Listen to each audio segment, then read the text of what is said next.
Datia collector Sanjay Kumar ने आज शनिवार 31 दिसंबर को पत्रकारों से रूबरू होते हुए मध्य प्रदेश शासन की जनहितैषी योजनाओं पर उपलब्धियों को बताते हुए वर्ष 2022 को अलविदा कहा।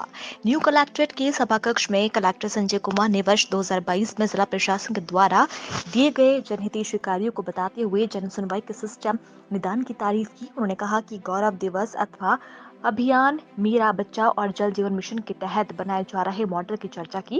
जिला कलेक्टर संजय कुमार बच्चों के लिए उनके द्वारा चलाए गए कार्यक्रम अरमानों के पंख के विषय पर विस्तार से बताया।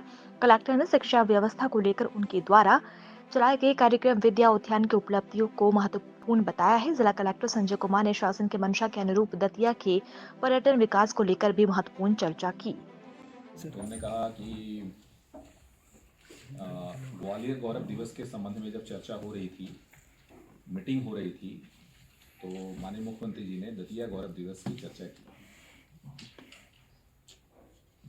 जब वहाँ की तैयारियों की चर्चा हो रही थी, तो ये हम लोगों के लिए निश्चित तौर से गौरव की बात है। और गौरव दिवस से न केवल दतिया का गौरव बल्कि हम सबका गौरव बढ़ा कि आज भी जब ग्वालियर के गौरव दिवस मनाने के संबंध में हमारा संदर्भ लिया गया तो ये हालांकि ये गौरव दिवस में पूरी दतिया की जनता, सारे जनप्रतिनिधि, माननीय मुख्यमंत्री जी तो उनके हाथों में पूरी बागडोर थी।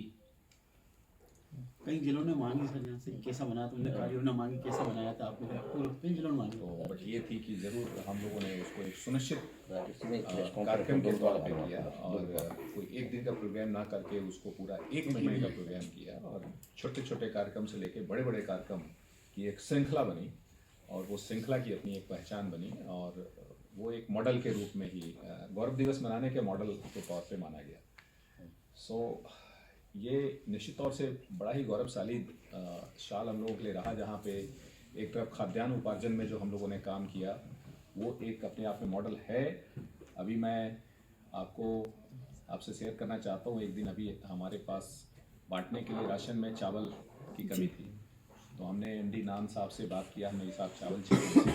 अरे बोले चावल आप ही के कारण तो नहीं आ रहा है, बोले आपने जो धान में इतनी कड़ाई कर दी कि अब इस पिछले साल आपने की, इस साल जो है पूरे प्रदेश में हो गई और अब जो है वो हमारे पास मिलिंग के लिए धान नहीं है।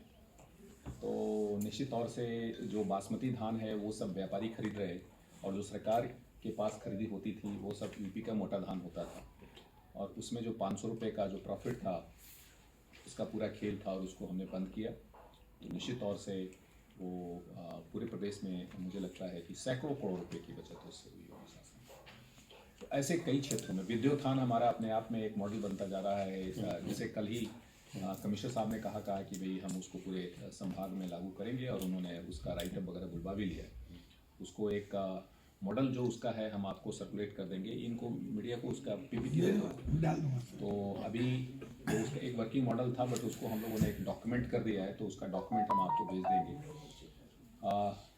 मुझे विश्वास है कि विद्योत्थान का मॉडल भी जो है वो हमारा पूरे प्रदेश में अपनाया जाएगा, क्योंकि स्कूल शिक्षा के क्षेत्र में गुणवत्ता बहुत कम समय में बहुत तेज गति से अगर सुधार करने का अगर कोई परिणाम हुआ है तो विद्योत्थान से हुआ है।